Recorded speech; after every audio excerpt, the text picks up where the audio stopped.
பொதுவா நம்ம மனசை ரிலாக்ஸ்டா வச்சுக்கிறதுக்காக தான் கதைகளை கேட்போம். ஆனா இன்னைக்கு இந்த கதைகளை கேட்கும்போது உங்க மனசு ரிலாக்ஸ்ட் ஆகிறது மட்டும் இல்லாம நம்ம வாழ்க்கைக்கு தேவையான சில விஷயங்களை பத்தியும் நம்மளை யோசிக்க வைக்கும். டால்ஸ்டாய் எழுதிய ரஷ்யன் ஸ்டோரிஸை பத்தி தான் இன்னைக்கு நம்ம பார்க்க போறோம். நீங்க கேட்டுட்டு இருக்கிறது கதை கேளு லிட்டில் ஸ்டோரி. இன்னைக்கு உங்களுக்காக என்ன கதையோட வந்திருக்கேன்னு தெரிஞ்சுக்க இன்னைய கதைக்குள்ள போலாமா? ஒரு நாள் ரஷ்ய கிராமத்துல இருக்க குழந்தைகள் ஒரு நதிக்கரை ஓரமா விளையாடிட்டு இருக்காங்க. அப்ப அந்த குழந்தைகளுக்கு ஒரு பெரிய அதிசய பொருள் ஒண்ணு கிடைக்குது. அத பாக்கிறதுக்கே எத்தனையோ வருடங்களுக்கு முன்னாடி இருந்த ஏதோ ரகசியமான பொருள் போல இருந்துச்சு. அந்த வழியா வந்த வழிபோக்கன் ஒருத்தன் அந்த பிரம்மாண்டமான பொருளை பார்த்ததும் அந்த குழந்தைங்க கிட்ட அதை பத்தி விசாரிக்க ஆரம்பிக்கிறான். அந்த குழந்தைகளும் அந்த நதி ஓரமா விளையாடிட்டு இருக்கும் போது இந்த பொருள் கிடைச்சதா சொல்றாங்க. அப்பதான் இவனுக்கு ஒரு யோசனை தோணுது. இந்த பொருளை அதிசய பொருள்னு அரசர்கிட்ட போய் கொடுத்தா நமக்கு நிறைய பரிசு பொருட்கள் கொடுப்பாரு அப்படின்னு நினைச்சபடி அந்த பொருளை அந்த குழந்தைங்க கிட்ட இருந்து வாங்கிட்டு போய் அரசர்கிட்ட கொடுக்கறாரு. அந்த பொருளை பார்த்ததும் அரசருக்கு மட்டும் இல்ல, அந்த அரசவையில இருந்த யாருக்குமே அது என்ன பொருள்னு யூகிக்கவே முடியல. அரசரோ அந்த வழிபோக்கன் கிட்ட இந்த அதிசய பொருள் எங்க இருந்து கிடைச்சதுன்னு கேக்குறாரு. அவனும் ஒரு நதிக்கரை ஓரத்துல கிடைச்சதா சொல்றான். அரசரும் அந்த அதிசய பொருளை பத்தி மூத்த அறிஞர்கள் கிட்ட கேக்குறாரு. ஆனா அந்த அறிஞர்களோ, அரசே, இதுவரை நாங்கள் அறிந்திடாத ஒரு பொருள், எந்த புத்தகத்திலும் இதை பற்றி நாங்கள் படிக்கவில்லை, கேள்விப்பட்டது கூட இல்லை. இதை பார்த்தால் ஏதோ ஒரு விசேஷ பழத்தின் விதை போல் இருக்கிறது. இது எந்த இடத்தில் இருந்து கிடைத்ததோ அந்த இடத்தின் உரிமையாளரை வரவழைத்து கேட்டு பார்ப்போம் அப்படின்னு ஒரு யோசனையையும் கொடுக்கறாங்க. அரசருக்கும் அந்த யோசனை சரினே பட்டுச்சு. உடனடியா தன்னோட வீரர்கள் அனுப்பி அந்த இடம் யாருடையதுன்னு விசாரிக்க சொல்லி அதன் உரிமையாளரையும் கூட்டிட்டு வரும்படி உத்தரவிடுறாரு. அந்த வீரர்களும் ஒரு வயதான கிழவனை அரசவைக்கு கூட்டிட்டு வராங்க. அந்த வயதான கிழவனால நடக்க கூட முடியல. அதனால 2 வீரர்கள் கைத்தாங்களா கூட்டிட்டு வராங்க. அரசர் அந்த கிழவரை பார்த்து, ஐயா, இங்கே பாருங்கள், இது ஒரு அதிசய பொருளாக இருக்கிறது. இது உங்களுக்கு சொந்தமான இடத்தில் கண்டெடுக்கப்பட்டது. இதை பற்றி உங்களுக்கு ஏதேனும் விவரம் தெரிந்தால் கூறுங்கள் அப்படின்னு சொல்லி அந்த அதிசய பொருளையும் காட்டுறாரு. அந்த கிழவரால நிக்க கூட முடியல. பத்தாததுக்கு கண் பார்வையும் சரியா தெரியல, காதுகளும் சரியா கேட்கல. அரசர் சொன்ன எதையும் அவரால் புரிஞ்சுக்க கூட முடியல. அவர் உருவத்தை பார்க்கும்போது நோய்வாய்ப்பட்டு கிடந்தவர் போல இருந்தது. வாய்க்குள்ள பற்களும் இல்ல. அதனால வார்த்தைகளே வெளியே வராத மெல்லிய குரல்ல, அரசே, எந்த பொருளையும் என்னால சரியா பார்க்கவே முடியாது. சில வருஷங்களாவே கண் பார்வை குறைஞ்சிட்டு வருது. இந்த பொருள் என்னங்கிறதையே என்னால சரியா பார்க்க முடியல. நீங்க சொல்றத வச்சு பார்த்தா இது எதுவோ அதிசய பொருளா தான் இருக்கணும். என்னோட தந்தைக்கு இத பத்தி தெரிஞ்சிருக்கலாம். அதனால நீங்க அவரை கூட்டிட்டு வந்து இந்த பொருளை பத்தி கேட்டு பாருங்க அப்படின்னு சொல்லியபடி வீரர்களுடைய உதவியோடு அங்க இருந்து கிளம்புறாரு. அரசரும் அந்த கிழவனுடைய தந்தைய விசாரிச்சு கூட்டிட்டு வரும்படி சொல்றாரு. வீரர்களும் அங்க இங்க விசாரிச்சு ஒரு முதியவரை அரண்மனைக்கு கூட்டிட்டு வராங்க. அவரும் கைகள்ல குச்சி ஊனியபடி தள்ளாடிக்கிட்டே வராரு. இந்த முதியவருக்கு அவர் மகனை விட கண் பார்வை நல்லாவே தெரிஞ்சது. அரசரும் அந்த அதிசய பொருளை அந்த முதியவர்கிட்ட காமிச்சு அதை பத்தி விசாரிக்கவும் ஆரம்பிக்கிறாரு. அந்த முதியவர் அரசர் சொன்னத கொஞ்சம் சிரமப்பட்டு தான் கேட்டாரு. ஆனா அவர் மகனை விட அரசர் சொன்னத அவரால் நல்லாவே புரிஞ்சுக்க முடிஞ்சது. அந்த அதிசய பொருளை உத்து பாக்குறாரு. அரசே, இதை பார்த்தால் ஏதோ தானிய வகை போல் தெரிகிறது. எங்கள் காலத்தில் நாங்கள் பயிரிட்ட தானிய விதைகள் சற்று பெரிதாக தான் இருக்கும். அந்த தானியங்களில் உபரிகளும் நிறைய கிடைக்கும். இந்த காலத்தில் அந்த வகையான தானிய மணிகளை பார்க்க கூட முடியவில்லை. அப்படி இருக்க இந்த வகையான தானிய விதை இந்த காலத்தில் எப்படி கிடைத்திருக்கும்? என் தந்தை கூறியிருக்கிறார், அவர் காலத்தில் உபயோகித்த தானிய விதைகள் பார்ப்பதற்கே சற்று பெரிதாக இருக்கும் என்று. ஆகையால் இதை பற்றி என் தந்தைக்கு வேண்டுமானால் தெரிந்திருக்க வாய்ப்பு இருக்கிறது அப்படின்னு தனக்கு தெரிஞ்ச விவரங்களை சொல்லிட்டு ஒரு குச்சியை ஊனியபடி அங்கிருந்து கிளம்புறாரு. அரசரும் இந்த முதியவருடைய தந்தைய கூட்டிட்டு வரும்படி உத்தரவிடுறாரு. அந்த வீரர்களும் ஒரு வயதானவரை அரண்மனைக்கு கூட்டிட்டு வராங்க.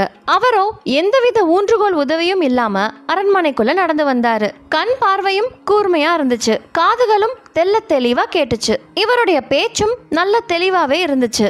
அரசர் அந்த தானிய விதைய பத்தி இவர்கிட்ட கேட்க ஆரம்பிக்கிறாரு. இந்த வயதானவரும் அந்த தானிய மணிய தன் கைகள்ல வாங்கியபடி பாக்குறாரு. அந்த விதைய கண்டதும் இவருக்கு ஏகப்பட்ட மகிழ்ச்சி. அந்த விதைய கொஞ்சமா கிள்ளி வாயில போட்டு ருசியும் பாக்குறாரு. ஆஹா, அற்புதம், அதே ருசி. இத்தகைய தானிய விதைகளை பார்த்து எத்தனை காலங்கள் ஆகின்றது அப்படின்னு அவரோட பேச்ச கேட்ட அரசரோ, அட, இதை பற்றி உங்களுக்கு தெரியுமா தாத்தா? இந்த ரக விதை மணிகளை நீங்கள் எப்போதாவது வாங்கியதுண்டா அல்லது வயல்களில் பயிரிட்டதுண்டா அப்படின்னு அரசர் ஆர்வத்தோட கேட்க, அந்த வயதானவரும் அரசரை பார்த்து, இது போன்ற தானியம் எனது காலத்தில் எங்கு பார்த்தாலும் விளைந்து வந்தது. எனது சிறு வயதிலிருந்தே இந்த வகை தானியங்களை உண்டுதான் நான் வளர்ந்து வந்தேன். இந்த வகையான விதைகளில் உபரிகள் அதிகமாக கிடைக்கும். இந்த வகை தானியங்களை நாங்கள் விதைத்தோம், அறுத்தோம், கதிரெடுத்தோம். இதன் ருசி அவ்வளவு அருமையாக இருக்கும் அப்படின்னு அவர் சொன்னதை கேட்ட அரசரோ, ஓ, இந்த ரக விதை நெல்கள் உங்களுக்கு எங்கிருந்து கிடைத்தது? தாங்களாகவே உருவாக்கினீர்களா அல்லது வெளியிலிருந்து வாங்குவீர்களா அப்படின்னு தன்னோட சந்தேகத்தை கேட்க, அந்த வயதானவரும் அரசரை பார்த்து சிரிச்சபடி, அரசே, உங்களுக்கு ஒரு விஷயம் தெரியுமா? எங்கள் காலத்தில் இது போன்ற உணவுப் பொருட்களை பணத்திற்காக விற்கும் பாவத்தை நாங்கள் ஒருபோதும் செய்ததில்லை. இந்த விதை நெல்கள் எப்போதும் சேமித்து வைக்கப்படும். யாருக்கு தேவையோ அவர்கள் இந்த விதை நெல்களை எடுத்து பயன்படுத்திக் கொள்ளலாம். அதற்கு எந்த வகையான பாகுபாடுகளும் இல்லை அப்படின்னு அந்த வயதானவர் சொன்னதும் அரசர் மறுபடியும் அவரை பார்த்து, அப்படி என்றால் உங்கள் வயல் எங்கிருந்தது? இத்தகைய விதை நெற்களை எங்கு பயிரிட்டீர்கள் அப்படின்னு தன்னோட சந்தேகத்தையும் கேட்கிறாரு. அந்த வயதானவரும், கடவுளின் பூமி தான் இது. எங்கெங்கு விதைத்தேனோ அங்கு அறுவடை செய்து கொள்வேன். நிலங்கள் தாராளமாக கிடந்தது.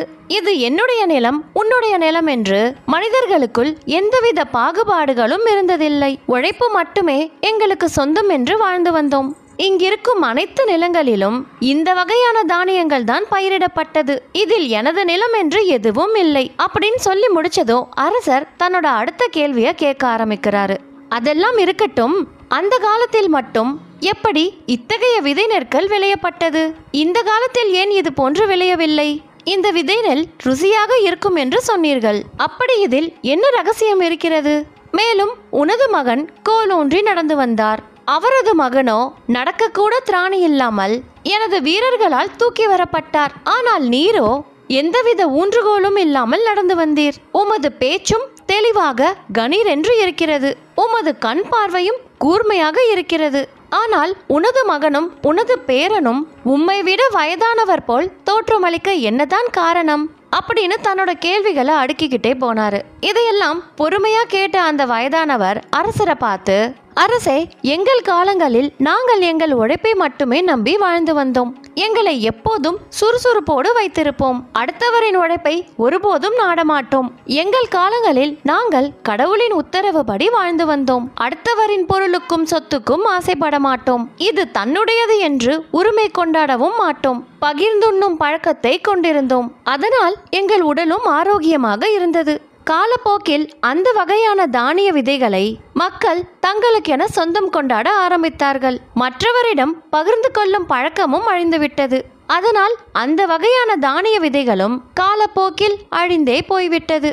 மக்களின் எண்ணங்களும் குணங்களும் மாற மாற இந்த உலகமும் அதற்கேற்றா போல் மாறிவிட்டது அப்படின்னு வாழ்க்கையோட மிகப்பெரிய பாடத்தை சொல்லி முடிக்கிறாரு. இந்த கதை நம்ம வாழ்க்கை எதை நோக்கி போயிட்டு இருக்கு அப்படிங்கறத தான் மையப்படுத்துது. இதுதான் நம்ம முன்னோர்கள் நல்ல எண்ணங்களும் நல்ல சிந்தனைகளும் தான் ஒருத்தரோட வாழ்க்கையவே மாத்தோன்னு சொல்லியிருக்காங்க. போட்டி, பொறாமை இது எல்லாமே ஒருத்தரோட வாழ்க்கைய இருட்டை நோக்கி தான் எடுத்துட்டு போகுமே ஒழிய வெளிச்சத்தை நோக்கி இல்லை. நம்ம வாழ்க்கை மாறணும்னா முதல்ல நாம நம்மளோட எண்ணங்களையும் சிந்தனைகளையும் மாற்றணும். போட்டி, பொறாமை இது எதுவுமே இல்லைனாலே மன அழுத்தத்துக்கும் அங்கே வேலை இல்லை. எத்தனையோ பேர் நான் ரொம்ப ஸ்ட்ரெஸ்டாக இருக்கேன், ரொம்ப டிப்ரெஷனில் இருக்கேன் அப்படின்னு எல்லாம் சொல்லுவாங்க.